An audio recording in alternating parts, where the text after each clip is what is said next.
सत श्री अकाल जी। मैं अमन संधू, स्वागत है आपका अमन संधू शो में। आज हम बात करेंगे पोंटा साहिब के जमीनी मुद्दों पर, हॉस्पिटल की बदहाली पर और पोंटा साहिब में टूटी हुई सड़कों पर और जो पिछले दिनों राजनीति में जो खेल खेला गया है उस पर। आज हमारे साथ हैं कांग्रेस के लीडर अवनीत सिंह लांबा जी। स्वागत है आपका लांबा जी। सबसे पहले तो लांबा जी ये बताओ, आपकी एंट्री कैसे हुई पॉलिटिक्स में और आपने कांग्रेस ही क्यों चुनी? मैं आपका वेलकम करता हूं अपने ऑफिस में और आपका पॉडकास्ट शुरुआत करने पे आपको बधाई भी देता हूं। Thank you ji. पॉलिटिक्स में 2011 में पहली बारी हिमाचल प्रदेश में यही म्युनिसिपल कमेटी के चुनाव पार्टी सिंबल पर हुए। ठीक है जी। तो उस टाइम पार्टी सिंबल पर चुनाव हुए तो मेरी एज उस टाइम होती थी 22 23 की एज में मैंने टिकट अप्लाई किया और वार्ड नंबर 6 से मुझे कांग्रेस पार्टी का टिकट मिला। उस टाइम मेरे पास ऑफर दोनों पार्टी से थी। शुरुआती दौर था, मेरी कोई फैमिली बैकग्राउंड पॉलिटिक्स की नहीं है। उसके बाद 86 में मेरा बर्थ हुआ। कॉलेज मैंने लॉ ग्रेजुएशन BLLB ग्रेजुएशन मैंने लॉ कॉलेज देहरादून से करी और उसमें उस दौरान पॉलिटिक्स में इंटरेस्ट था। और जब मैं टिकट अप्लाई किया तो मुझे टिकट मिल गया। तो टिकट दिलाने में मुझे हर्षवर्धन चौहान जी का और हमारे मेरे जो साथ उस टाइम चौधरी कन्हैया जंग जी और अवतार सिंह तारी जी ने मुझे टिकट दिलाई और मैंने फिर वो चुनाव लड़ा और मात्र 13 वोटों से मैं चुनाव हारा हूँ। पार्टी सिंबल पे वो पहला चुनाव था। संजय सिंगल जी चेयरमैन बने थे, वाइस चेयरमैन तेजपाल। कौन थे आपके? मेरे अपोजिट थे गुरदास राम जी थे। एज 55-60 साल उम्र थी उनकी तब। और हमारे बीच में एक राइवल खड़े हुए डॉक्टर चुग, मेरे से काफी एज में बड़े थे। मैं यंग था पर कांग्रेस पार्टी का टिकट मुझे मिला तो मैंने चुनाव लड़ा। तो उस टाइम कांग्रेस पार्टी में मेरा कांग्रेस माइंडेड जो मेरे दादाजी के टाइम से हम कांग्रेस माइंडेड ही थे। और हम लोग कांग्रेस विचारधारा से ही मेरी फैमिली बिलोंग करती थी। तो उसके बाद फिर जब चुनाव हारा तो हारने के बाद इतनी कम वोटों से हारा था, 23 वोटों से हारा था, तो 13 का मार्जिन हम उसको काउंट करते हैं। तो मैं उसके बाद कंटिन्यूसली पॉलिटिक्स में एक्टिवली रहा। तो उसके बाद राहुल गांधी जी की सोच थी यूथ कांग्रेस का चुनाव जमीनी स्तर से करा।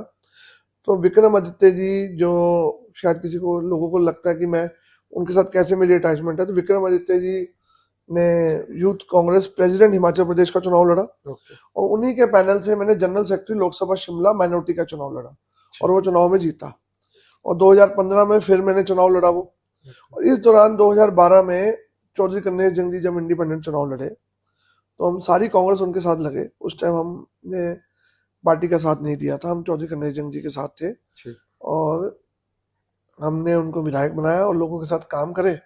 और जब विक्रमादित्य जी मुख्यमंत्री जी के बेटे थे तो स्वाभाविक तौर पे जब आप हम लोग पॉलिटिक्स में काम करते हैं तो एक लीडर जब आपके साथ हो तो पॉलिटिक्स में अपने आप ही ग्राफ बन जाता है।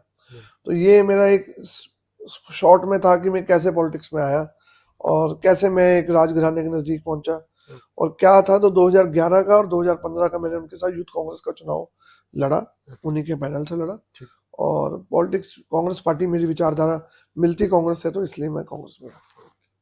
और जैसे कि आए दिन देखने को मिलता है कि पोंटा साहिब और हिमाचल या फिर इंडिया में कांग्रेस की जो आपसी इंटरनल गुटबाजियां हैं ये बहुत बढ़ती जा रही हैं।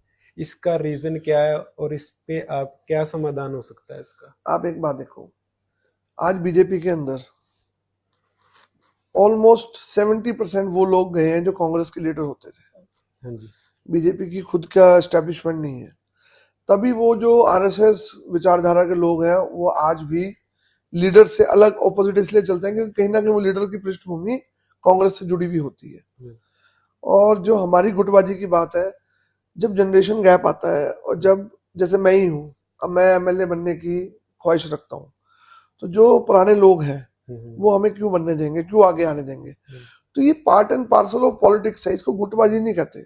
जैसे हम कोई पढ़ाई करते हैं तो ये एक लेवल्स पार करते हैं, तो ये भी एक हर्डल है।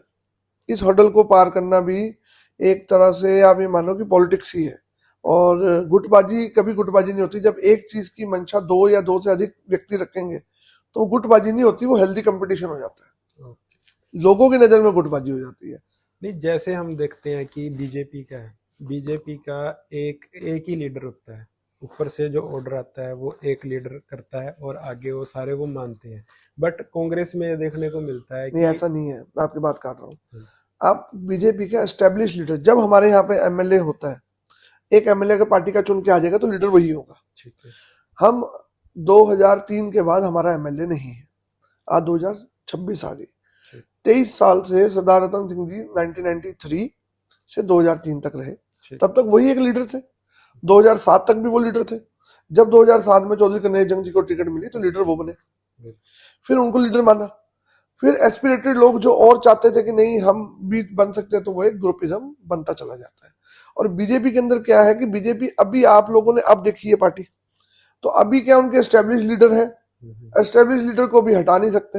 अब आप शलाई में चले जाओ, बीजेपी में लड़ाई है।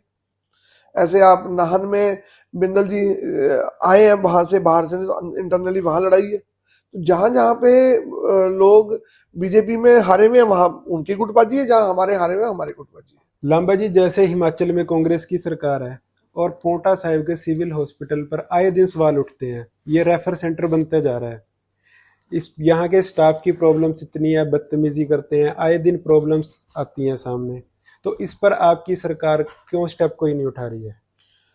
हमारी सरकार ने आते ही CSR में हमने पैसा लेके यहाँ एक्सरे मशीन दी, विजिट हेल्थ केयर से हमारी कंपनी से हमने वहाँ पे मशीन दी, डोनेट करवाई चैम्बर ऑफ कॉमर्स के माध्यम से। अब होता क्या है कि यहाँ पे आप बेसिक प्रॉब्लम समझो, ऑपरेशन करने के लिए गायनेकोलॉजिस्ट है, पर उसके बाद एनेस्थेटिक नहीं है, रेडियोलॉजिस्ट नहीं है। अब ये इतनी शॉर्टेज है डॉक्टर्स की, ये इंडिया लेवल पे है। अब पोंटा साहिब के अंदर क्या है कि मैं आपको बताऊं, जैसे मैं आपकी तरह ही हूँ, पुराने लीडर जितने रहे हैं किसी ने कोशिश नहीं करी। अब ट्रॉमा सेंटर यहाँ बन रहा है, बिल्डिंग बननी शुरू हो गई है, हम भी ये मानते हैं इतनी बड़ी बिल्डिंग है बनी है, यहाँ पे लोग रेफर नहीं होने चाहिए। हमारे को भी दुख लगता है जब भी हम जाते हैं, किसी को कोई एक्सीडेंट होता है बस रेफर करते हैं यहाँ से। एक तो पब्लिक प्रेशर इतना क्रिएट हो जाता है कि डॉक्टर डर जाते हैं, दूसरा यहाँ पर स्टाफ की कमी तो है ही है। और ये मेरा मानना है कि किसी ने लीडर ने इस पर ध्यान नहीं दिया, जिसकी हमें बहुत आवश्यकता है, क्योंकि पोंटा शिलाई को भी सर्व करता है। माननीय हर्षवर्धन चौहान जी ने बहुत कोशिश करते हैं, जो एक्सरे मशीन है वो उन्होंने ही दिलवाई, और भी वो डॉक्टर भी यहाँ पे भेजते हैं। पर जब डॉक्टर टिकते ही नहीं, खुद ही चले जाते हैं, तो फिर एक डॉक्टर एक हॉस्पिटल रेफर सेंटर ही बन के रह जाता है। और इसमें मैं आपकी बात को, मैंने आपकी पीछे रील भी आपने जब डाली थी तो मैंने आपकी रीपोस्ट भी की थी, और मैं इस बात को मानता हूँ कि ये कमी है, ये हर लीडरशिप की तरफ से कमी है, इसको रिजॉल्व करना चाहिए। इसका सोल्यूशन क्या है? इसका सोल्यूशन एक ही है कि यहाँ पे परमानेंट डॉक्टर की व्यवस्था करी जाए, क्योंकि डॉक्टर्स की व्यवस्था करने में हम नाकामयाब है। जो अच्छे डॉक्टर हैं वो हमारे स्टेट के दूसरी जगह पे चले जाते हैं, या तो इसमें रोगी कल्याण समिति के थ्रू, जो इसमें रोगी कल्याण समिति है उसमें हम कोई फंड डाल के डॉक्टर को यहाँ पे अपॉइंट करवाएं। कुछ ऐसी गवर्नमेंट पॉलिसीज में चेंज करवाने पड़ेंगे, ताकि जो इतने बड़े इंफ्रास्ट्रक्चर खड़े हैं ये बिल्डिंगों का जंजाल ना बन के अस्पताल बने। इसके लंबा जी, मैं आपकी बात काटूंगा कि आपकी सरकार को 5 साल पूरे होने वाले हैं, तो अभी तक वो चीज क्यों नहीं हो पाई? सरकारें आ रही हैं जा रही हैं, अमन, ये काम कराने का जज्बा होना चाहिए। आज मैं विधानसभा में नहीं बैठा, जो विधानसभा में आदमी बैठा है वही इस मुद्दे को उठाएगा। पिछले 20 साल से बीजेपी विधानसभा में जा रही है, आ रही है, पर उन्होंने इस मुद्दे को नहीं उठाया। बिल्डिंग भी सरकार कांग्रेस के टाइम पे बनी, 100 बेड का अस्पताल भी जो ये बना था ये सरदार रतन सिंह जी के टाइम पे बना। उसके बाद चौधरी कन्हैया जंग जी ने इसको बहुत डेवलप कराया। आप कभी भी इतिहास उठाकर देखोगे, डेवलपमेंट में और बिल्डिंग बनाने में हमारी गवर्नमेंट ने साथ दिया है। पर जो आदमी हमारी आवाज उठाने वाला विधायक है, प्रतिनिधि है, उसको चाहिए जाकर इसके मुद्दे को उठाए और वहां बैठे, शिमला में धरना दे। इस नोबल कॉज के लिए हम भी साथ बैठेंगे कि हमारे यहाँ पे पूरे करो डॉक्टर। तो इसके लिए तो सबको सर्वदल आगे आके काम करना पड़ेगा, सारी द्वेष भावनाएं छोड़ के इकट्ठे होकर अस्पताल पोंटा के लिए काम करना पड़ेगा, और जो कि लीडर जो यहाँ पे चुना हुआ प्रतिनिधि है उसी के माध्यम से हो सकता है। लांबा जी, मैं आपकी बात से सहमत हूँ, पर इसका सोल्यूशन क्या है? आए दिन किसी की लात टूट गई तो नाहन रेफर, नाहन वाले चंडीगढ़ रेफर, रास्ते में ही बंदा पूरा हो जाता है। ठीक है, हम एक दूसरे पे ताने कसते रहते हैं, भाई उसकी जिम्मेवारी है, उसकी जिम्मेवारी है, बट आम आदमी तो इसमें पिसता जा रहा है ना। अमन, इसके अंदर जो लोकल लीडर है, जब हमारे यूथ और जो हमारे लोकल लोग, जब तक लीडर अब चेंज नहीं करेंगे, जब तक ऐसी सोच वाला व्यक्ति, मैं नहीं कह रहा मैं ही आऊंगा, ऐसी सोच वाला व्यक्ति नहीं आएगा आगे, आप जो क्या रोगी चाहते हो कि कौन रोगी, मेरा कहना मकसद एक है, जब हमारे पास रोगी कल्याण समिति है, उस रोगी कल्याण समिति में इतने पैसे होने चाहिए कि किसी की लात टूटी है तो उसकी हम ईएसआई या हम उसकी इंश्योरेंस की वेट ना करें, उस पैसों में से डॉक्टर पैसे निकाले, वो पर्ची दे, दवाई लगाए और बंदे मरीज को ठीक करे। और बाद में उसके हम क्या करते हैं कि ईएसआई का पेशेंट है उसको नाहन रेफर करते हैं, कोई और इंश्योरेंस का पेशेंट है उसको चंडीगढ़ रेफर करते हैं, भाई इसकी इंश्योरेंस है इसका वो पर मेजर जो फर्स्ट एड है वो देना हमारा दायित्व है। डॉक्टर किसकी सुनेंगे? यहाँ के लीडर की सुनेंगे जब सरकारी अस्पताल है। लीडर यहाँ पे जब 10 तरह के लीडर होंगे जो ये जवाब किससे लोगे? आज आप मेरे से ले रहे हो। आज हमारे जो लीडर है यहाँ पे कन्हैया जंगली लीडर है, सुखराम जी चुने हुए लीडर है, एमएलए, उनको चाहिए ना वहां बैठ के उस व्यवस्था को सुधारना। हम जाके सुधारते हैं, लोग कहते हैं राजनीति कर रहे हैं। हमारे को मौका मिलेगा आने वाले वक्त में, 1 साल बाद चुनाव है, मैं आपके माध्यम से पोंटा की जनता को कहना चाहता हूँ अब चेहरा बदलने का टाइम आ गया है। चीजें बदल गई हैं, लोग पुराने सिस्टम से चले हुए हैं, उस सिस्टम से आप लोग भी जूझते हुए, जो एक व्यक्ति आज 50 साल का हो गया, आज उसका बच्चा भी वोट देने वाला हो गया, लीडर वही है, उनकी दिमाग में बातें आ ही नहीं रही। मैं आपके माध्यम से कहना चाहूंगा कि इस व्यवस्था को बदलने के लिए आपको यहाँ पे लीडर को बदलना पड़ेगा, चुना हुआ प्रतिनिधि बदलना पड़ेगा, जो वो नई सोच वाला व्यक्ति लाना पड़ेगा जो इस काम को सुधारेगा। चलो ये बड़ी बात होगी कि किसी का कैंसर है या फिर लात टूट ये रेफर कर दिया। यहाँ पर एक मेरे पास कंप्लेंट आई कि एक बच्चे ने मेडिकल कराया, मेडिकल कराने के लिए इतनी भीड़ थी कि उसने 400 रुपये पर्ची हॉस्पिटल में कटवाई और बाहर से 540 रुपए के वो टेस्ट अलग से करवा के लाया, उसको हॉस्पिटल में टेस्ट नहीं हुए। और जो रिसेप्शन पे वो लिख रही थी नाम, उसको बच्चे का नाम तक लिखने नहीं आया। मैंने खुद इस पर वीडियो डाली। तो ऐसे सॉल्यूशंस का क्या, चलो उनका तो मैंने मान लिया कि जो पेशेंट्स हैं वो रेफर करते हैं, बट मेडिकल तो ये तो नॉर्मल चीज है ना। ये जो आपकी बात है इस पर गौर फरमाने वाली बात है और ये मैं एसडीएम साहब के संज्ञान में लेके आऊंगा, सीएमओ के संज्ञान में लाऊंगा। होता क्या है कि जब बच्चों के पेपर या कुछ चीज ऐसी जब वो फॉर्म की डेट आती है तो उस टाइम स्वाभाविक तौर पे लाइनें लगती हैं और हमारे पास जो स्टाफ नर्स है उनकी कमी है और वो इतनी एजुकेटेड नहीं है कि फॉर्म नहीं भर पाती। ड्राइविंग लाइसेंस के लिए गया था, मैं मान गया आपकी बात। मैं तो इस चीज के लिए मैं आपने आज मुझे बताया है और आपको इसमें जल्द से जल्द मैं आपको वहां पे कार्रवाई करता हुआ दिखूंगा। मैं वहां जाकर चेक करवाऊंगा और जो मेरे से बन पड़ेगा मैं इसमें आपको चेंजेस ला के दिखाऊंगा। स्टैंप भी डॉक्टर ने ऐसे फेंक के मारी, कह रही तो अपने आप स्टैंप लगा ले। नहीं, ये तो सरकारी स्टैंप का ऐसे बच्चे यूज करेंगे तो ये कंप्लेंट तो सबकी है कि वहाँ स्टाफ बदतमीजी कर रहा है, पर वो ओवरबर्डन स्टाफ है। हम कोशिश करेंगे इसको जल्दी से जल्दी सुधारें और मैं आपको ये वादा करता हूँ कि आज आपके पॉडकास्ट के माध्यम से ये बात पता लगी है और मैं इसको आपको जल्दी वहां पे सुधार करके दिखाऊंगा। आए दिन यहाँ पर रेलवे लाइन का मुद्दा उठता है, चुनाव आते हैं मुद्दा उठता है, चुनाव चले जाते हैं फिर दब जाता है। आपका इस पर क्या स्टैंड है कि ये कहाँ पर रुकी हुई है बात? रेलवे लाइन का मुद्दा सरदार रतन सिंह जी के टाइम से चला आ रहा है, कुछ परमार जी के टाइम से चला आ रहा है। बिल्कुल। बेसिकली क्या है कि इसका सर्वे 2-3 बारी हो चुका है। बिल्कुल। बीजेपी सरकार 2 बारी, हमारे जो एमपी है कश्यप जी हैं, आज तक इन्होंने मुद्दा रेलवे लाइन का वहां पे नहीं उठाएगा। तो मैंने आपको फिर अभी बताई बात, चुना हुआ प्रतिनिधि पार्लियामेंट में या विधानसभा में मुद्दे उठाता है। अब ये मुद्दा जब हमारे को रेलवे लाइन का वादा किया था तो उसके बाद आज तक वादा पूरा नहीं हुआ ये, और हर बच्चे की चाहता है कि हम यहाँ रेलवे देख ले। इतने हम आज 2026 युग में और यहाँ रेलवे नहीं है। इसका बेसिक रीजन यहाँ की जो कनेक्टिविटी है, जो पोंटा से यमुनानगर सहारनपुर को जोड़ने वाली या देहरादून जोड़ने वाली जो कनेक्टिविटी है, उतनी शिद्दत से किसी लीडर ने इसके ऊपर काम नहीं किया अभी तक जितनी शिद्दत से करना चाहिए था। ये बात बिल्कुल सच है और ये आप लोगों की मांग बिल्कुल सही है और इस मांग में मैं भी साथ खड़ा हूँ और ये हम सब के लिए एक बहुत बड़ा फेलियर है। हम सब मिलकर इस मुद्दे को उठाएंगे और आगे बढ़ाएंगे और इस बार इस मांग को पूरा करके रहेंगे। अब सड़कों की बात पे आते हैं। सड़कों का बुरा हाल है यहाँ पे। पिछले टाइम में विक्रमादित्य जी भी आए, सबने उनको सड़कें भी दिखाई। कांग्रेस की आपकी सरकार है, कोई सोल्यूशन इस पे क्यों नहीं हो रहा है? आए दिन एक्सीडेंट हो रहे हैं यहाँ पे। पोंटा साहिब की जो मेन सड़क है हमारी, उसको प्रधानमंत्री ग्राम विकास योजना सड़क के तहत हमने इसको सड़क को आपकी जो हमारा मुद्दा जब विक्रमादित्य जी आए थे तो सबने अपने डेपुटेशन दिए, सड़क का काम चल गया, तारकोल हो गई है। मेन जो बगानी ब्रिज का काम चलना था, वो बगानी ब्रिज की जो कनेक्टिविटी थी, जो एक मुद्दा बनाया हुआ था, वो कनेक्टिविटी का मुद्दा विधानसभा में 2 बारी प्रश्न उठाया सुखराम चौधरी जी ने। पर हमारा कहना यह था कि जो सड़क के लिए पैसा आया था, शायद आपको नहीं पता, वो पैसा वहां से डाइवर्ट करके संतोष गढ़वाली रोड सड़क पे लगाया गया। अगर वो पैसा वहां से ना छेड़ा जाता तो वो कनेक्टिविटी होती। वही मैं आपको कहना चाह रहा हूँ कि राजनीति तो इस पर आप क्यों नहीं कुछ बोल रहे? करा हमने, बोला हमने, तभी तो आज दोबारा कनेक्टिविटी के लिए पैसा है। पर ये जो अब सड़कें टूटी हुई हैं और जो हमारी जो अभी मैं आपको बताना चाहता हूँ कि अभी जो पिछला टूर विक्रम जी का हुआ उसमें हमने इसको अपनी मेजर ग्रांट रोड में लेकर अपनी जो मेन रोड है हमारी गोजर से लेकर डाक पत्थर से होती हुई जो ये बघानी साहब होती हुई पोंटा भागरन चौक वाली इस सड़क के लिए हमने इसको अपना एमडीआर में डलवा के इस सड़क का काम चालू करवा दिया। टेंडर हो गए हैं और 6 सड़कें अभी नई प्रधानमंत्री ग्राम विकास योजना में डल गई हैं। पर होता क्या है अमन, हर चीज को टाइम लगता है सरकारी काम को।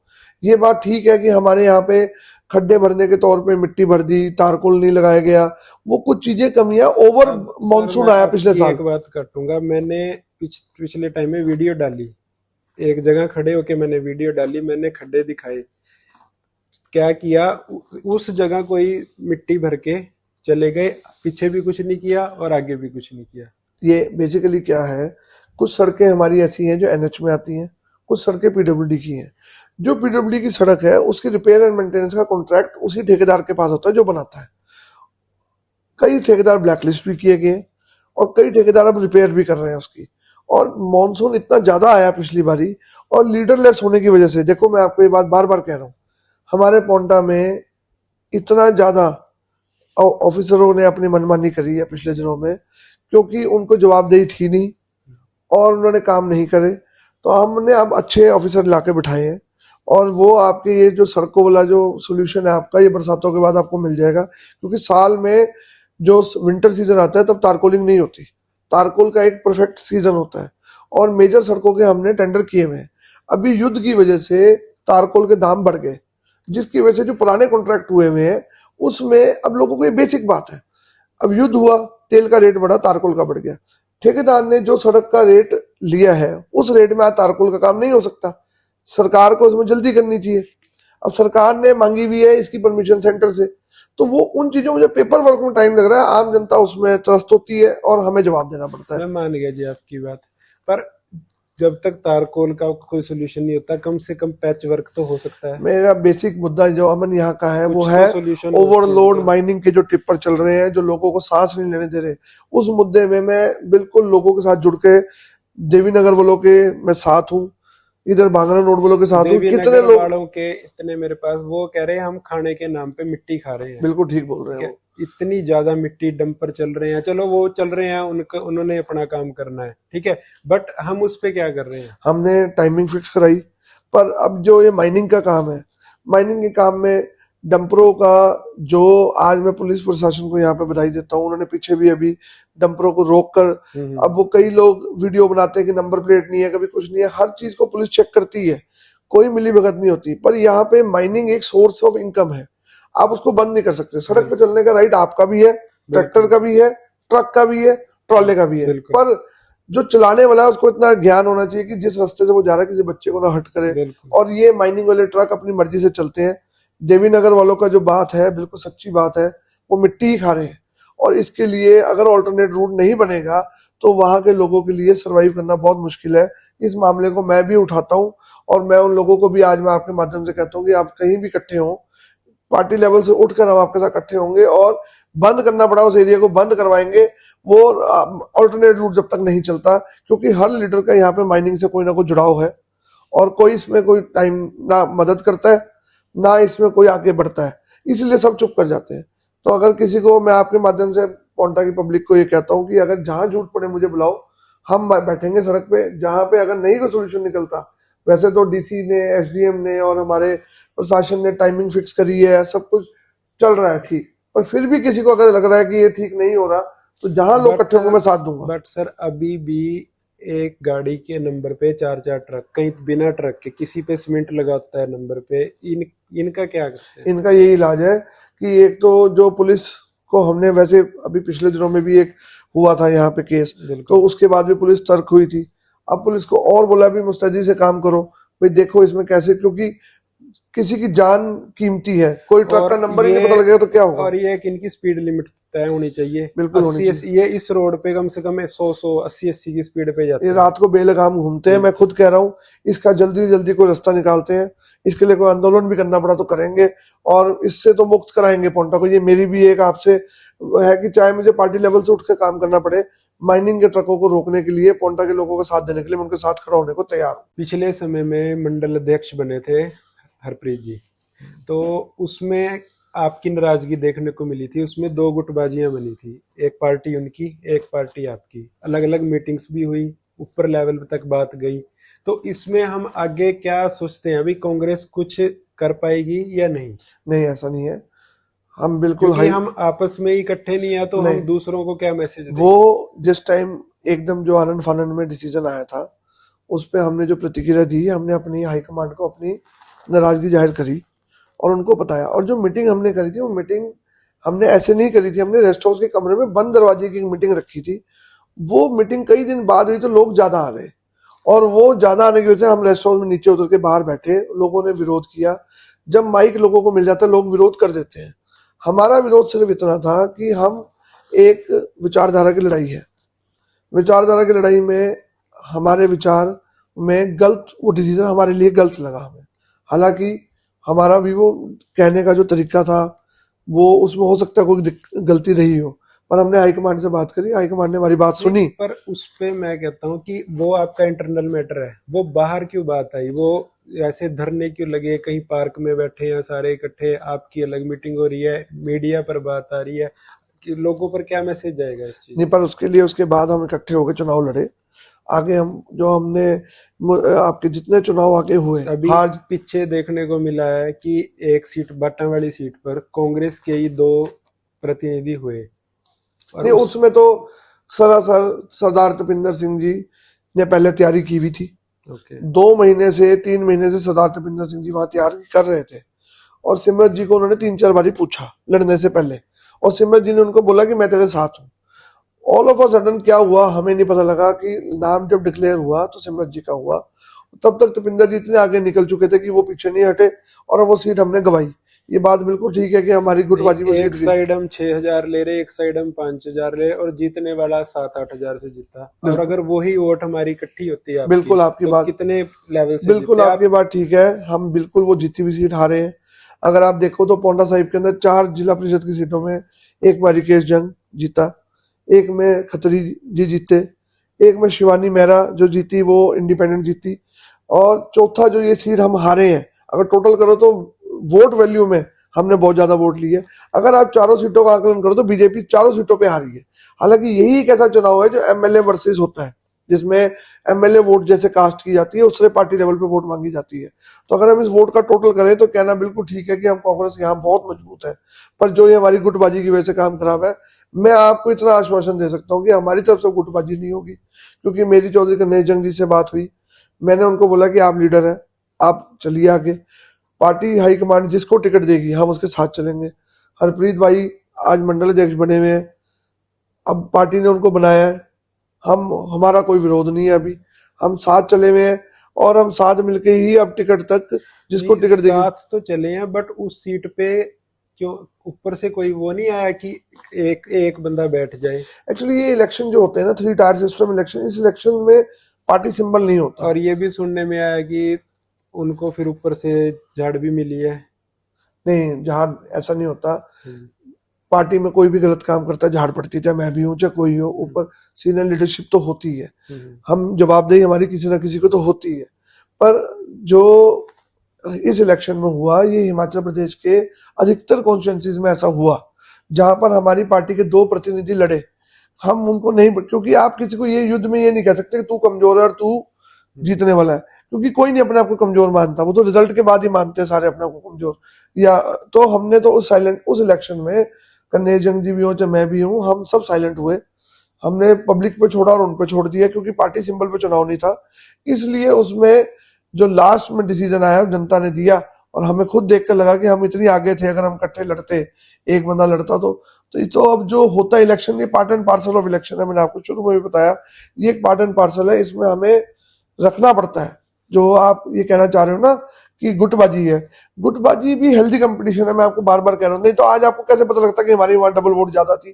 पर हाँ, ये जरूर है कि कोई हस्तक्षेप करता, कोई एक को बिठा देता, तो वो कोशिश किसी ने नहीं करी।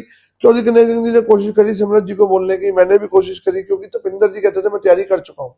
तो ये मुद्दा अब इंटरनल मुद्दा है, अब दोनों हारे और इसमें अब दोनों को पता है अंदर उन्हीं की भी किसकी गलती कहाँ रही है, पर पार्टी उसमें कमजोर हुई है। और हमें ये जब अगर हम टोटल करके हम देखते हैं तो हम पार्टी से आगे, पर जीतने वाला तो बीजेपी का है, इसलिए पार्टी कमजोर हुई है, मैं मानता हूँ इसमें। और ये भी बात सामने आई कि कांग्रेस मीटिंग करती रहेगी और बीजेपी फायदा लेगी, वो अपना अध्यक्ष बनाएगी। एमसी की चुनाव की बात करें, एमसी चुनाव का मैं बोलना नहीं चाह रहा था, पर अब आपने बात छेड़ी। एमसी चुनाव हम जीते, हमारे जब इलेक्शन चले तो हमारे मुख्यमंत्री जी का आदेश था कि कोई भी पार्टी सिंबल की बात नहीं करेगा इस इलेक्शंस में। पर वो स्वाभाविक तौर पर जब इलेक्शन में आदमी जाता है तो मोड़ में एक बीजेपी एक कांग्रेस हो ही जाता है। जी जी। पोंटा साहिब के अंदर ये पहली बार ऐसा था कि कोई भी व्यक्ति, जितने व्यक्ति जीते हैं और जो लड़े हैं, सिवाय मेरा वार्ड नंबर 6 और वार्ड नंबर 5, इसमें कैंडिडेट ने बोला कि मैं कांग्रेस का हूं। और इधर, और हालांकि वार्ड नंबर 5 भी हम जो हारे वो हमारे कांग्रेस के 2 लड़े। हमारी जो हरविंदर कौर मजबूत कैंडिडेट जो सिर्फ बहुत चंद वोटों से हारी, वो हमारे वहां भी राइवल खड़ा हुआ, वहां भी कुछ नहीं किया किसी ने बिठाने के लिए। 6 नंबर में मैंने अपना चुनाव अपने कैंडिडेट को कांग्रेस का कह के लड़वाया। अदरवाइज कोई 1 से लेकर 13 वार्ड तक कोई अपने आप को कांग्रेस पार्षद नहीं कह रहा था। पर जिस दिन रिजल्ट आया, 4 नंबर वार्ड वाला हमारा कांग्रेस ही था और 6 नंबर हम जीते। उसके बाद हम 7 नंबर जीते और हम 11 नंबर जीते। जब हम 4-5 वार्ड जीते तो जीतते ही जो प्रकरण हुआ सारा, हमें चारों जो अनिल सैनी या निर्मल कौर, ये पुराने कांग्रेस ही हैं। अगर आप इनका चेक करोगे तो अनिल सैनी भी पहले कांग्रेस ही थे, निर्मल कौर और भी पहले कांग्रेस परिवार से थे, फिर उन्होंने बसपा से चुनाव लड़ा। तो उनका हमें एक सपोर्ट आया कि भी हम चारों में से वाइस बना दो, 4 तुम हो, तुम अपना चेयरमैन ले लो। और मैंने बल्कि वीडियो जो मेरी वायरल करी, ऑडियो मेरी तो वायरल पर अभी आएंगे, मैं आपको बताता हूँ, उसमें मैंने बोला स्पष्ट कि कांग्रेस का चेयरमैन बनाएंगे हम बिना, क्योंकि मैं और कन्हैया जंग जी हम बैठे थे अपना। नहीं, उस पे ये है, आपकी वीडियो वायरल होती है, ठीक है, तो आप उसमें ये बोल रहे हो कि हमारी कन्हैया जंग जी से भी बात हो गई है और सुखराम जी से भी बात हो गई है, हमने लोगों को पागल बना के रखना है। नहीं, मैंने नहीं बोला पागल बना के रखना, कुछ ऐसी बात हुई है। और आपने ये भी बोला कि हम चेयरमैन हमारा बनेगा और अध्यक्ष उनका बनेगा, उपाध्यक्ष। मैं आपको क्लियर करता हूँ, वो काट पीट कर वीडियो जिन्होंने डाली, जिस मकसद से डाली, उनका मकसद जिन्होंने डाली वो आपको क्लियर पता है, समाज को भी पता है। काट पीट के तो डाली, बट आप ये मैं बता रहा हूँ, मैं उसी पे आ रहा हूँ। मैंने उसमें ये बोला था कि जो अध्यक्ष पद है वो कांग्रेस पार्टी का होगा। उपाध्यक्ष वैसे भी हम आजाद उम्मीदवारों में से बना रहे थे, मिक्का जी अपने आप को किसी पार्टी से नहीं कहते, वो भी इधर चाहे हमें राजरानी को बनाना पड़ता तो हम उससे बना रहे थे। हमारे को एक संतुलित सरकार बनाने के लिए एक ऐसा नंबर चाहिए था, 8। मैं पहले दिन से कह रहा था कि एमएलए की वोट डलेगी, तो हमें 8 वोटें चाहिए। जब 8 वोटें पड़ेंगी तभी तो आपका चेयरमैन बनेगा या वाइस चेयरमैन बनेगा। तो हमारे को पहले दिन ही जो आश्वासन मिला वो ये मिला कि 8 लोग, रविंद्रा चेयरमैन कांग्रेस से और वाइस चेयरमैन वैसे भी आजाद बन रहा था, तो हमने बोला था कि हमारी तरफ से ऑफर है, जो मर्जी आप वाइस बना लो, 4 लोग लेके आ जाओ। तो जब हमारे यहाँ पे लोगों को मैं क्लियर कर देता हूँ, जब रविंद्रा जी और ये 7 लोग हरियाणा की तरफ गए, तो ये 7 नहीं, ये 6 लोग गए। जब ये 6 लोग वहां गए और वहां पर मैंने जब कमिटमेंट, हरियाणा में क्यों गए? ये गए थे इकट्ठे होके बात करने के लिए, क्योंकि यहाँ पे प्रेशर बहुत था, पब्लिक का बात नहीं हो पा रही थी। तो जब ये वहां पे गए तो मैंने वो फोन रिप्पा भाई को किया था, क्योंकि मेरी कमिटमेंट उनसे हुई थी। जो वो वीडियो आ रही है वो हरियाणा, वो मैंने वो पोंटा की है, मैंने कॉल किया, वो वीडियो बना रहे हैं, आप ध्यान से देखो उस वीडियो में वो फोन चल रहा है, उसको बाद में रिकॉर्ड किया गया है। और मैंने वो उसमें कहीं पे भी अपनी पार्टी के खिलाफ कोई बात नहीं करी। मैंने यही बोला कि हम अपनी कमिटमेंट पे खड़े हैं, हमारा चेयरमैन होगा, आपका वाइस चेयरमैन होगा, आप ऐसा गलत कोई भी मैसेज मत लीजिए। और जो पागल बनाने वाली बात आप कह रहे हो, वो बीच का वो पार्ट कुछ और है, वो पूरी वीडियो फिर स्टिंगबाज चैनल ने चलाई है, आप पूरी वीडियो ऑडियो सुनिए। वो उस ऑडियो में कहीं पे भी एंटी पार्टी कोई बात नहीं करी गई। मैंने तो 20 साल बाद कांग्रेस पार्टी का चेयरमैन बनाने के लिए वो मदद मेहनत करी जो किसी ने नहीं करी। मैं आपके चैनल के माध्यम से बताता हूँ पोंटा की पब्लिक को कि 6 नंबर वार्ड हमने हारा वार्ड जीता, 7 नंबर जीता, हम जितने वार्ड जीते, डॉक्टर नागिया जीते डॉक्टर 8 नंबर वार्ड से, और जितने वो बाद में पहले अपने आप को इंडिपेंडेंट करते, वो भी बाद में पार्टी का बताया उनको, आज हम वो हमारे उपाध्यक्ष बने हैं उसके जिले के। पर मैं आपको आज बता रहा हूँ आपके पॉडकास्ट के माध्यम से, हमने वो कांग्रेस पार्टी की सरकार बना दी थी। और अभी भी टाइम है, अभी भी, जब तक चुनाव नहीं होता, मैं इसमें कुछ नहीं अभी टिप्पणी करना चाहता। कांग्रेस पार्टी की सरकार बना, ये तो छल से बनी हुई सरकार है। पर ये आप जो वीडियो वायरल हुई, ये कोई साजिश थी? ये साजिश थी, ये मेरे को बदनाम कर, शक है आपको? मेरे को शक, मैं नाम नहीं ऐसे ले सकता, पर ये मुझे बदनाम करने की साजिश थी, क्योंकि कई लोगों को ये जड़ नहीं हो रहा था कि भाई लांबा ने इतनी जल्दी ऐसे पार्षद जिता के कैसे एक जो, क्योंकि लीडर क्या मानते हैं, लीडर्स को चाहिए होता है नाम। मैंने लीडर बनाया चौधरी कन्हैया जंग जी को, मेरे ऑफिस में चौधरी कन्हैया जंग जी बैठे, उन्होंने कहा लांबा कांग्रेस की बनानी है, कांग्रेस का माहौल होना चाहिए। तो हमने कांग्रेस की बात रखी, जिन्होंने हमें प्रस्ताव दिया कि हम, आप 4 पार्षद आ रहे हैं, आप हमारे में से वाइस बना दो, हम आपको सपोर्ट दे रहे हैं। तो हमने, एक जबानी तो होती है इंसान की, उस जबान पे हमने जबान कर दी कि ठीक है, अगर चेयरमैन कांग्रेस पार्टी का बनेगा तो वाइस आप अपना बना लो, हमें कोई दिक्कत नहीं है। वो अगले दिन नहीं बर्दाश्त हुआ कई लीडर्स को यहाँ पर, जो अपने आप को बहुत खास बताते हैं, जो अपने आप को बहुत बड़ा लीडर बताते हैं, पर उनका एक पार्षद जिताने की भी हैसियत नहीं है। एक इलेक्शन मुझे बताएं कौन सा जीते, पौंटा साहिब के अंदर हम जो प्रधान जीते, अगर जो हम जिला परिषद की सीट जीते, या जो हम पार्षद जीते, कहाँ पे किसका क्या रोल है मुझे बताएं। मैंने 3 साल से पिछले मैं फील्ड में हूँ, कन्हैया जंग जी काम कर रहे हैं, मैं काम कर रहा हूँ, बाकी जो 2 लोग और काम कर रहे हैं, वो लोग तो लोगों से, मैं कैमरे पे कहता हूँ, पैसे लेके काम करते हैं, और पैसे देकर कभी वोट नहीं बनती। हमने तो काम करे लोगों के, निस्वार्थ काम करे। एक व्यक्ति आके कह दे कि ये मेरा काम कराया मैंने और मेरे को इस काम के पैसे देने पड़े, या ये काम कराने के लिए हमारे को गोली दी, मैंने जिसका वादा किया आज तक पूरे काम करे। इतने मैंने कम से कम 2000 से ऊपर लड़का इस पूरी कोंटा कॉन्स्टिट्यूंसी में फैक्ट्री में नौकरी में लगाया, हर एक चीज में मैं साथ खड़ा हुआ। और ये जो ऑडियो वीडियो वायरल हुई, ये मुझे सरासर बदनाम करने के लिए, मेरे खिलाफ एक साजिश थी। नहीं, फिर इस पे आपने कोई स्टेप लिया? मैंने पूरा स्टेप लिया, मैंने अपनी हाईकमांड को बताया कि ये मेरे को बदनाम करने की साजिश है। जब उन्होंने ऑडियो ध्यान से सुनी तो उसमें कहीं पे भी ये नहीं पाया कि मैं कुछ गलत बोल रहा हूँ। वो एक आपको तो गद्दार का टैग दे दिया, वो दलाली का टैग दे दिया, वो मेरे को जो टैग दिया, वो जिस पत्रकार ने टैग दिया, मैं उसको पत्रकार मानता ही नहीं हूँ। वो मेरे बारे में जो मर्जी लिखता रहे, मैं कभी उस पर बॉदर करके उसकी पुलिस कंप्लेंट तक नहीं करता, क्योंकि मैंने उनकी दलाली नहीं करी। अगर मैं उनके दलाल बनता तो आज वो मेरे को दलाल नहीं लिखते, वो मुझे नेता अवनीश सिंह लांबा लिखते। मैंने उनका रोजी रोटी बंद करी दलाली की, मैंने उनकी ब्लैकमेलिंग का धंधा बंद किया, इसलिए वो मेरे खिलाफ लिखते हैं। और मैं तो उनको कहता हूँ और बढ़िया लिखते रहो, बेसलेस बात लिखोगे कोई नहीं मानेगा। हाँ, जिस दिन मैं कोई ऐसा काम करूंगा जिसमें नजरें झुकेगी मेरी और मैं नहीं बैठ पाऊंगा आपके सामने, तो मैं उसी दिन राजनीति छोड़ दूंगा। मैं कभी भी जीवन में, मेरे को लोग जो मर्जी बोले, अपना पैसा खर्च के राजनीति करता हूँ, अपने दम पे राजनीति करता हूँ, और लोगों के लिए राजनीति करता हूँ, समर्पित रहता हूँ। मुझे बताओ कि कोई ऐसी जगह जहां पे मैं, आप मेरे साथ आज पॉडकास्ट कर रहे हो, कहाँ मैं नहीं खड़ा होता लोगों के साथ। सिर्फ ये दिक्कत क्या आ रही है, जिस दिन मैं ये कह दूंगा कि मैं एमएलए नहीं बनना, तो ये मेरी दुश्मनी छूट जाएगी सारी। जब तक मैं अपने आपको एमएलए बनने की मेरी ख्वाहिश है, और मैं आपके माध्यम से कह रहा हूँ, मैं पार्टी से टिकट मांगूंगा, नहीं टिकट मिलेगी मैं कांग्रेस पार्टी में रहूंगा, कांग्रेस पार्टी का सच्चा सिपाही बन के काम करूंगा। अभी पौंटा साहिब में कितने दावेदार हैं एमएलए की सीट के आपकी पार्टी से? 84,000 पब्लिक में 85,000 पब्लिक है। सबका राइट है एमएलए बनने का, मैं कहता हूँ सबका राइट है। दावेदार जब नामांकन होगा तब, मैं तो दावेदार हूँ, मैं दूसरों का क्या कह सकता हूँ, पर मैं पार्टी हाईकमांड के आदेश के बाहर नहीं चलूंगा, ये पक्का है। जिसको टिकट मिलेगी उसका साथ दो। लांबा जी, अगर आप एमएलए के सीट मिलती है आपको और आप बन भी जाते हो, तो आपका विजन क्या है पौंटा के लिए? पौंटा साहिब के लिए मेरा विजन, अगर आप सुनेंगे तो मेरा मेन विजन जो पौंटा साहिब के लिए है, पौंटा भौगोलिक स्थिति में बॉर्डर एरिया पे है।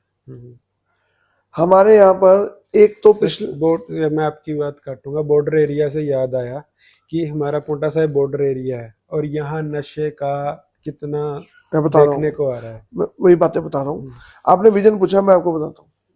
पौंटा साहिब के अंदर एक तो नक्काशी की बहुत बड़ी कमी है जी। हर बार बारिश आती है, आपने देखा होगा, जम्बू खाले से लेके आपकी बद्रीपुर तारूगला वाली सारी कॉलोनी, और जो हमारी ऊपर जो 13 नंबर वार्ड की जो नहर है, जो वो सारी कॉलोनियां डूब जाती है। नकाशी, किसी भी नेता ने अभी तक पोंटा की नकाशी की तरफ ध्यान नहीं दिया। जी नकाशी के लिए एक यहाँ पे प्लान बनना जरूरी है। जी पानी कैसे रूट होके किस तरह से निकले, जी वो पानी को निकालने की एक तो नकाशी पहले बनाई जाएगी, जी हाई लेवल हाई प्रोफाइल पूरे एरिया का, क्योंकि पोंटा में बाहर से लोग आके बहुत बसे हैं। जी प्लॉटिंग काट के लोगों ने मकान बना लिए हैं, पानी के रास्ते नहीं छोड़े हैं। जी तो एक तो हम सख्ती से पहले तो हम पूरे पोंटा का एक विजन डॉक्यूमेंट बनाकर पानी के नक्शे पूरा बनाएंगे, ताकि जो तारूवाला, जम्बू खाला और जो हमारा गुलाबगढ़ टोका से जो सड़क आ रही है, और जो हमारी ये बद्रीपुर तारूवाला वाला एरिया, और जो पीछे से हीरपुर वाली नहर तक निकल गया, ये जब ओवरलोड होता है, बारिश का पानी आता है, तो यहाँ कॉलोनियों में पानी भर जाता है।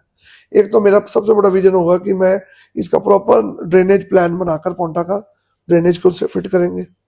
सेकंड जो मेरा विजन डॉक्यूमेंट है वो ये है कि यहाँ पर टूरिज्म पॉइंट ऑफ व्यू से, तारूबेला से जब हम राजपुर अम्बोया वाली सड़क पे जाते हैं, वहां पर हमारे पास कई ऐसे स्पॉट हैं जहाँ पे आप जो एक्टिविटीज को प्लान कर सकते हैं, और वहां से हमारा टूरिज्म का बहुत अच्छा हमारी आय हो सकती है। पोंटा साहिब में वैसे गुरुद्वारे के अलावा कोई ज्यादा कुछ टूरिज्म है मैं यही बता रहा हूँ ना आपको, हमारे पास जो मैंने आपको बताया वो एरिया बहुत सुंदर एरिया है, बिल्कुल। आज बोझ वाला, उसको हम एक टूरिज्म स्पॉट के एरिया में हम ले सकते हैं। बिल्कुल। दूसरा, बगानी रोड जो है, बागरन चौक से लेके बगानी साहब तक, इसको गुरु गोविंद सिंह मार्ग के नाम से जी हिस्टोरिकल म्यूजियम इस पे बनना चाहिए। ठीक। जो गुरु गोविंद सिंह जी ने बगानी का युद्ध लड़ा और पोंटा साहिब तक उस गुरुद्वारे का, उसको एक मार्ग नाम देना है, गुरु गोविंद सिंह मार्ग, और उसमें शेरगाह गुरुद्वारा, तीरगढ़ी साहब, बगानी साहब, उसका इतिहास चले, ताकि जो लोग हमारे शहर में आए वो रस्तों में जो गेट उस तरह से लगे, हिस्टोरिकल कल्चर, पंजाबी कल्चर से जुड़ता हुआ लोगों को महसूस हो, ताकि हमारे यहाँ पर टूरिज्म बढ़े, हमारा रिलीजियस टूरिज्म बढ़े। क्योंकि गुरुद्वारा पोंटा साहब ने नाना करते 1000 कमरा भी कर देना है, 1000 से ऊपर कमरा हमारे पास होएगा तो लोग आएंगे, तो एक वो आय का साधन बढ़ेगा। बेरोजगारी हमारे यहाँ पे इतनी है, उसके लिए जो बसों के रूट्स हैं, पहाड़ों के बच्चे और जो हमारे बगानी साहब के बच्चे और जो हमारे दूर दराज के लड़के बच्चे फैक्ट्री में आना चाहते हैं, उनको शाम की बस की सुविधा ऐसी नहीं है कि वो टाइम से अपने घर वापस जा सके। और ये एक मैं उनके लिए मैं आपको बता दूं विजन में क्या होता है। ये विजन जो आपने बोले ना, ये विजन कोई रखता नहीं है। और लास्ट में आपको अपना विजन बताऊं कि जो मेडिकल जो है उसको इम्प्रूव करने के लिए जनेजा हॉस्पिटल भी खुला। CSR एक बहुत बड़ी चीज है, उसको हम कहते हैं सोशल रिस्पॉन्सिबिलिटी फंड। वो हर फैक्ट्री वाले की अपनी मर्जी होती है खर्चना, पर हमारा बहुत बड़ा फंड है। उस फंड को कैसे यूटिलाइज करके कुछ, क्योंकि वो फंड हमारी जबरदस्ती का फंड नहीं है, हम रिक्वेस्ट करके ले सकते हैं इंडस्ट्री से, तो हम उसको इस तरीके से लगाएंगे कि यहाँ पे ब्लड बैंक, बच्चों के लिए इंक्यूबेटर सेंटर और मेडिकल सर्विसेज इतनी ज्यादा हम फैसिलिटेट करें उस पैसे से, ताकि अगर हमें सरकार से पैसा एक लिमिट में मिलेगा तब, क्योंकि सरकार ने 68 कॉन्स्टिट्यूंसीज देखनी है, अकेला पोंटा नहीं देखना, हमें अपनी आय बढ़ानी पड़ेगी। और इन चीजों को करने के लिए हमारे पास यहाँ पे इंडस्ट्रियल सपोर्ट बहुत बड़ी है, और यहाँ के इंडस्ट्री के मालिक भी बहुत अच्छे हैं, जो मालिक पैसे देना चाहते हैं पर उसको लगाने वाली संस्था होनी चाहिए। पर यहाँ पर ज्यादा बाहर के लड़के ज्यादा फैक्ट्रीज में आते हैं, बड़ी बड़ी पोस्टेज में, और अपने जो लड़के हैं, लोकल लड़के हैं, इनको काम बहुत कम मिलता है। एक तो हमारे यहाँ के जो बच्चे हैं उनको काम करने की आदत तो डालनी पड़ेगी। फैक्ट्री में जो काम करवाता है और जो तनख्वाह देता है उसको काम चाहिए। हमारे बच्चे काम नहीं करते, ये मैं आपको कहूंगा, क्योंकि हमारी मेजर कंप्लेंट्स क्या होती हैं, काम नहीं करते। जिसने नौकरी में रखना है वो काम करने के लिए नौकरी में रखना है, रीले देखने के लिए नौकरी में नहीं रखना। 70% हमारे को नौकरी मिलनी चाहिए, हक हम मांगेंगे, फैक्ट्रियों में जाएंगे, गेट पे बैठेंगे, धरना देंगे, अपना हक पूरा दिलाएंगे। यही मेरा विजन है, एम्प्लॉयमेंट पूरी कराएंगे और सबको उनका हक दिलाएंगे। जिन बच्चों ने B.Pharmacy की है, M.Pharmacy की है, BBA की है, इंजीनियरिंग की है, उनको हमारे यहाँ पे इंडस्ट्री में कैसे जॉब मिल सकती है, जॉब क्रिएशन करवाएंगे उनकी। अब लंबा जी, मैंने एक वीडियो बनाई थी बाईपास चौक पर, लेबर चौक है जो सुबह टाइम है, तो मैंने वहां कम से कम सभी मजदूरों से पूछा कि आपकी कोई वेरिफिकेशन हुई है, किसी आपके किराएदार जिसका मकान मालिक है आपसे कोई वेरीफाई किया है, कोई पुलिस स्टेशन में आधार कार्ड कुछ भी हुआ है? सबका जवाब ना था। तो अब जैसे क्राइम हो रहे हैं तो उसका जिम्मेदार अगर कोई वो करता है तो जिम्मेदार कौन होगा? ये एक चूक है, और ये इसके लिए जो जनगणना अब चल रही है, पोंटा में भी चल गई है जनगणना, वो इसीलिए हो रही है कि हर एक का जो अपना आधार कार्ड, पहचान पत्र, जो अपनी सिटीजनशिप जहाँ का वो है, वो एक आईडी क्रिएट करके दे रहे हैं जनगणना में।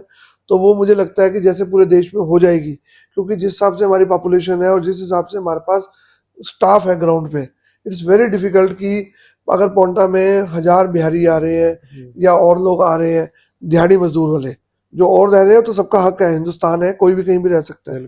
पर जो दिहाड़ी मजदूरी करने आ रहा है, कल को वो चोरी चकारी करके ना भाग जाए, किसी को मार के ना भाग जाए, उसके लिए उसकी पहचान कराना एक बहुत मुश्किल है। लेबर डिपार्टमेंट को हम इसमें सतर्क करेंगे। और मैं लेबर, आपकी पॉडकास्ट के बाद मैंने अपने यहाँ के लेबर इंस्पेक्टर से बात भी की थी कि आप इसको थोड़ा अपना रोज एक ऐसा स्टाफ लगाइए कि इसमें जल्दी से जल्दी हमारे पास सबका डाटा तो हो। नहीं तो बिना डाटा के तो यहाँ से बॉर्डर एरिया कोई भी क्राइम करके भागेगा, पता भी नहीं लगेगा कौन मार के चला गया, कौन चोरी करके चला गया। तो इसमें बहुत ज्यादा चौकसी की जरूरत है और ये हम करेंगे। आपने जागरूक किया है, इसलिए आपका धन्यवाद। आपके लिंक यहाँ पे बढ़िया है पॉलिटिक्स पार्टी में, तो आपका उनसे काम लेने का विजन या फिर आप उनसे, मैंने आपको अपना विजन बताया। बिल्कुल, सरकार से काम करवाने के लिए पहले तो आदमी के अपने अंदर खुद का विजन होना चाहिए अपने शहर के लिए। बिल्कुल, तो वो मैंने आपको अपना विजन बताया। नहीं, आपके यहाँ पे लोकल जो इंडस्ट्री है, इंडस्ट्रीज हैं और लोकल कैंडिडेट्स हैं जो पॉलिटिक्स के, इनके साथ आपके लिंक कैसे हैं? लाइक मिक्का जी हो गए या फिर और इनके साथ? मिक्का भाई और तो मेरे भाई हैं, बड़े भाई हैं। मिक्का भाई से तो प्यार है अपना।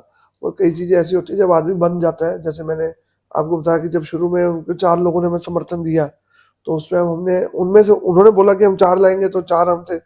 तो पर मिक्का भाई अगर आपके भाई हैं तो फिर वो दूसरी साइड क्यों है? नहीं, वो दूसरी साइड नहीं है, वो आजाद है, वो अरदास कर चुके हैं।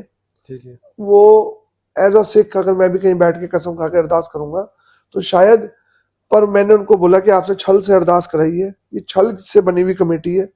झूठ बोलकर पहले हमारे को उन्होंने बोला कि इनसे बात नहीं करनी, फिर खुद बात करके उन्होंने बनाई। तो मैं आपको ये कह रहा हूँ, छल से बनी हुई कमेटी है, ज्यादा दिन नहीं चलेगी। ये भ्रष्टाचार से लिप्त कमेटी है। अभी भी निर्मल कौर जी के ऊपर जो हमारे डिवाइडर के बीच में जो लोहा लगा था, उसका एक भ्रष्टाचार का आरोप लगा हुआ है और उसकी अभी फाइल अंडर विजिलेंस डिपार्टमेंट के पास अंडर उसकी चल रही है, अभी विचाराधीन चल रही है। इसमें मैं कमेंट नहीं कर रहा। तो इसीलिए हम कह रहे थे कि अब इस बारी भ्रष्टाचार मुक्त कमेटी बनाएंगे और इसके लिए हम अभी भी कहते हैं, टाइम रहते हैं, मैं मिक्का भाई से भी कहूंगा, एक साफ सुथरी अच्छी कमेटी अगर बना सकते हैं तो बनाए। नहीं तो मैं तो अभी भी चाहता हूं कि रविंद्रा जो इंद्रप्रीत कौर है वो बने चेयरमैन, या फिर कोई भी ऐसा कैंडिडेट जो चेयरमैन के लिए, मैं नहीं कहता कि वही बने, कांग्रेस पार्टी का कोई भी हमारे सशक्त दावेदार, कई लेडीज है हमारे पास, 3 है, कोई भी बन सकती है। तो कोई भी हमारा एक चेयरमैन बने और वो हमारी सपोर्ट करे ताकि डेवलपमेंट में हम उनकी मदद कर सके, सरकार से पैसे लाके देने में मदद कर सके। मिक्का जी ने भी प्रेस कॉन्फ्रेंस करी थी, उन्होंने बोला कि 1 महीने का टाइम होता है इलेक्शंस के बाद कि उसके अंदर कमेटी बनानी होती है, बट 1 महीने से भी 15 दिन ऊपर चले गए और ये तो रूल्स होते हैं, तो ये रूल्स क्यों तोड़े जा रहे हैं? नहीं, रूल्स नहीं तोड़े जा रहे, ये रूल्स अंडर रूल ही काम हो रहा है सारा। और हिमाचल प्रदेश के हर कोने से, अभी उन्होंने ये बताया था कि 1 महीने का टाइम होता नहीं, ऐसा नहीं है, वो पहले था, इलेक्शन से पहले रूल में चेंजेस लाए थे। 1 महीने का टाइम इसलिए नहीं रखा था कि कई बारी हॉर्स ट्रेडिंग होती है, खींचातानी होती है, तो कोई अगर किसी दबाव में ना रहकर अपनी मंशा साफ करके जिसके साथ भी साथ देना चाहे साथ दे सकता है। और होता क्या है कि कम दिनों के लिए लोग एक दूसरे को खरीद फरोख्त करते हैं और वो बांध देते हैं एक दूसरे को भी, तो उसी दिन बाहर निकालेंगे जिस दिन चुनाव होगा। तो अभी तो सब अकेले घूम रहे, सब अपनी मर्जी से कमेटी बनाएंगे, हमारे कोई हस्तक्षेप नहीं है कमेटी के अंदर। जब एसडीएम साहब टाइम देंगे उसी टाइम अपना इलेक्शन। इतना डिले क्यों हो रहा है? नहीं, डिले नहीं है, इलेक्शन डिले नहीं है, मैंने आपको बताया टाइम। अभी एसडीएम साहब छुट्टी से आए हैं। अब मुझे लगता है इस हफ्ते में हो जाएंगे इलेक्शन, जो हमारे पास भी है रिपोर्ट करे, हफ्ते 10 दिन के अंदर इलेक्शन हो जाएंगे। कुछ मेरे को लगता है कि कुछ हमारे लोगों ने कुछ कंप्लेंट्स वगैरह करी हुई है, अगर उसको विचाराधीन ना कर रहे हो, उस चक्कर में ना हो। तो अगर एक बार वोटिंग हो गई है तो उन्होंने दोबारा क्यों प्रस्ताव? नहीं, वोटिंग नहीं हुई अभी कुछ। आपको मैं बता दूं कि इलेक्शन ओथ लेने के बाद इलेक्शन की डेट होती है। 12 तारीख की डेट थी, उस दिन एसडीएम साहब की तबीयत खराब थी तो नई डेट देनी थी। तो नई डेट मुझे लगता है अब जल्दी दे देंगे और इलेक्शन हो जाएंगे जल्दी। इसमें हमारी तरफ से कोई छेड़खानी नहीं है। हाँ, ये जरूर मैं कहूंगा, लास्ट में भी कहूंगा, बीजेपी छल से पोंटा की कमेटी बना रही है। कांग्रेस की ये तो नहीं है कि हम किसी तरह अपनी कमेटी बना ले? नहीं, हमारी कमेटी बनी हुई है, कमेटी बनी हुई है और कमेटी बनी हुई को इन्होंने छल से तोड़ा है। और अगर ये अपनी कमेटी छल से बना भी लेंगे तो ये बीजेपी पार्टी और सुखराम चौधरी की व्यक्तिगत हार है। अब लोग क्या कहते हैं जरा कि कांग्रेस अपनी मीटिंग करती रहेगी और बीजेपी ने अपना काम कर दिया। नहीं, ऐसा नहीं है। ये आपने सवाल जो मेरे से करा, हमने कोई मीटिंग नहीं करी, उन्होंने छल से हमारे से ये काम किया है। सुखराम चौधरी जी से पूछे, उनके दिल से पूछे, रिप्पा भाई के दिल से पूछे, अनिल सैनी जी से पूछे, खुल के बताओ, खुल के मैं आपको बता रहा हूँ कैसा कि छल किया? उन्होंने छल किया। उन्होंने पहले बोला कि इंडिपेंडेंट से आपने बात नहीं करनी, हम 4 हैं, हम आपको समर्थन देते हैं, आप चेयरमैन बनाए अपना, सरकार आपकी है, आप यहाँ पे लाइए फंड्स, लाइए, सरकार से काम करें। चेयरमैन हमने अपना बोला कि हमारा आदमी, आप मेरी ऑडियो में भी है वो बात कि मैं चेयरमैन बोल रहा हूँ, रविंद्रा ही बनेगा और बनेगा भी वो कांग्रेस पार्टी का चेयरमैन बनेगा। उन्होंने हमारे साथ छल किया, हमें मना किया कि बात नहीं करनी इंडिपेंडेंट से, और खुद बैकडोर से बात कर जब उनको लगा कि हम तो अपनी बना सकते हैं, हालांकि उनके अंदर अपना रिफ्ट था, वो उन्होंने अपना ये सारा काम जो करा ये छल से किया हुआ काम है। ये आपके पास कैंडिडेट हैं पूरे? हमारे पास कैंडिडेट पहले दिन पूरे थे, आज भी पूरे हैं। अब ये इलेक्शन वाले दिन ही बताएंगे हम। हमारी कमेटी आज भी, मैं आपको दावे से कहता हूँ कि अगर ईमानदार कमेटी बनेगी तो कांग्रेस की बनेगी, छल की बनेगी तो बीजेपी की बनेगी। ये तो छल आप कह रहे हो, बट आपने छल का खुल के नहीं बताया कि मैं अभी नहीं बता सकता, क्योंकि जिस दिन तक चुनाव नहीं होगा अमन, चुनाव के बाद तो मैं बिठा के सारा छल भी बताऊंगा। और रविंद्रा जी ने अपने पर्सनल बयान में भी बताया लोगों को कि कैसा छल उन्होंने हमारे साथ किया है। और फिर ये आप राजनीति करते हो, आप उनकी बातों में क्यों आ, कैसे आगे? यही तो जीवन का सीख होती है, क्योंकि राजनीतिक बंदा सीखता तो यही मैं फेल हुआ, यही मैं उनसे फेल हुआ, उनके छल में आया, उनकी बातों में आया। और मुझे ये पता ही नहीं था कि वो बैकडोर से हमारे को बेवकूफ बना रहे हैं। और हालांकि हमने उनको बेवकूफ बनाने वाली बात नहीं करी किसी को भी। हम चाहते थे एक साफ सुथरी अच्छी कमेटी, मैंने और चौधरी कन्हैया जंग जी ने पार्षदों को जिताने में हर चीज में पूरी मेहनत करी। और कमेटी जब लास्ट में नहीं बनी, या अभी भी इलेक्शन तक मैं आपको कह रहा हूँ कमेटी कांग्रेस पार्टी बनाएगी, मैं आपको अभी भी पूरे से दावे से कह रहा हूँ। पर अगर इनका छल कामयाब हुआ तो छल से तो जब अभिमन्यु चक्रव्यूह में फंसा था, उसको बाहर निकलने का रास्ता नहीं आता था, तो उसका भी वध किया गया था, तो किया तो वो भी वध छल से ही था।